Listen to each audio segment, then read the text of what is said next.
आज या ठिकाणी आमच्या सातारा जिल्ह्याचा एक सुवर्ण हिरा, ज्यानं अगदी थोड्याच दिवसात कुस्तीमध्ये सातासमुद्राच्या पार देशाचा झेंडा रोवला, असा ओंकार काटकरचा या ठिकाणी आम्हाला सन्मान करण्याचा योग आला आहे।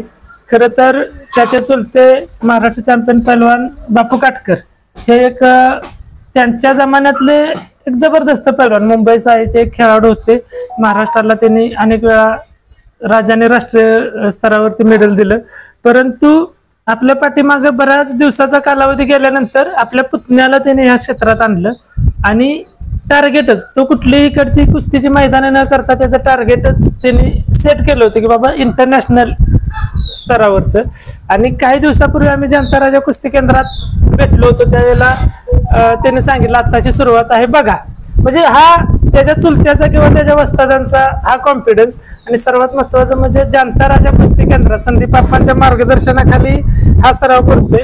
त्या ठिकाणी मिशन ऑलिम्पिक ही योजना आहे, त्या ऑलिम्पिकच्या टार्गेटच्या दृष्टीनं संदीप आप्पा आपल्या पाल्यांना घेऊन चालले आहेत। मी पहिल्यांदा ओंकारचे वडील आणि त्याच्यानंतर ओंकारचे चुलते बापू काका म्हणजे बापू काटकर त्यांचं मी अभिनंदन करतो, त्यांना शुभेच्छा देतो।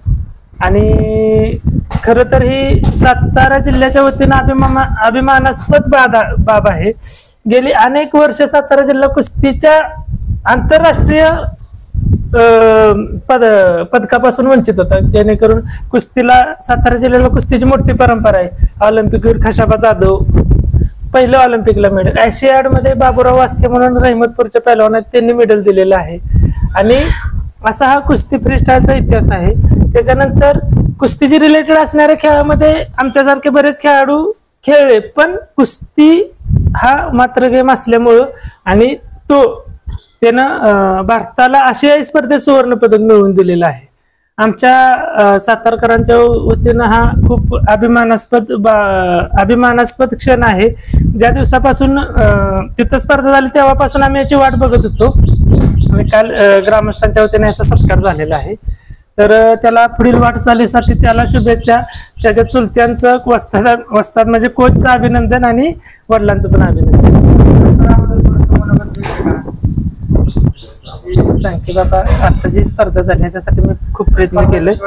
आता जी स्पर्धा झाली ह्यासाठी मी खूप प्रयत्न केलं, ह्या यशाचं यश आलं ही वस्तादमुळं, आमच्या आई वडिलांमुळं। तर आपल्या सातारा जिल्ह्याच्या वतीने राजमुद्रा फाटा युट्यूब चॅनलच्या वतीने अमोल सर, वस्ताद ओंकार सर, त्यांचे वडील प्रदीप सर, तुमचं मनापासून सहर्ष